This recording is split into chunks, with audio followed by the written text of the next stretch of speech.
aliposhuka kutoka mlimani, makutano mengi walimfuata. Mara akaja kwake mtu mwenye ukoma, akamsujudia. Akasema, Bwana wangu, wewe ukitaka waweza nitakasa. Naye aliposhuka kutoka mlimani, makutano mengi walimfuata.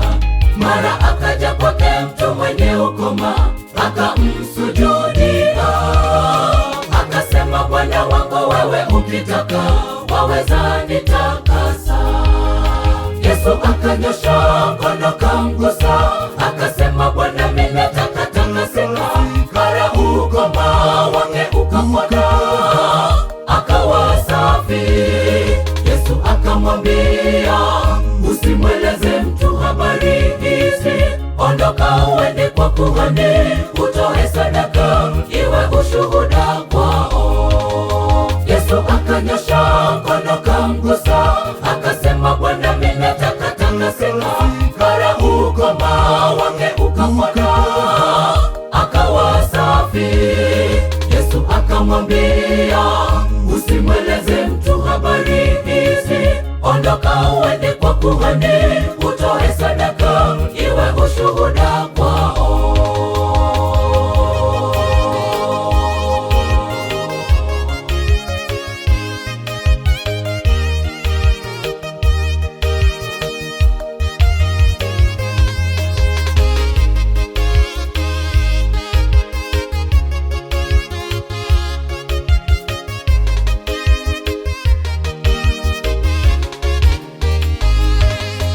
Ukoma ni dhambi tuzitendazo, wapendwa, kila siku katika maisha yetu. Hatuna tofauti naye yule mkoma aliyemwendea Yesu. Tujinyenyekeze miguuni pa Mwokozi, tupate uponyaji.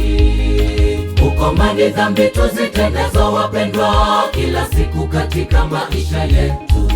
Hatuna tofauti naye yule mkoma aliyemwendea Yesu. Tujinyenyekeze miguuni pa Mwokozi, tupate uponyaji. Yesu akanyosha mkono kamgusa, akasema, Bwana, mimi nataka takasika.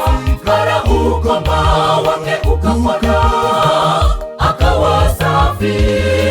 Yesu akamwambia, usimweleze mtu habari hizi, ondoka uende kwa kuhani, utoe sadaka iwe ushuhuda kwao. Yesu akanyosha mkono kamgusa, akasema, Bwana, mimi nataka takasika.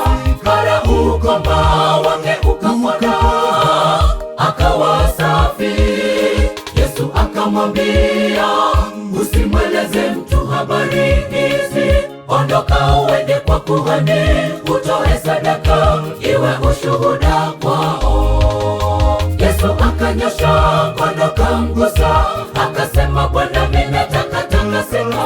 Mara ukoma wake ukapona, akawa safi.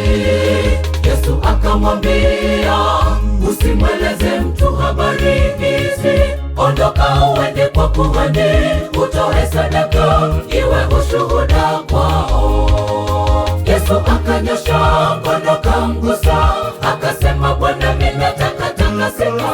Mara ukoma wake ukapona, akawa safi.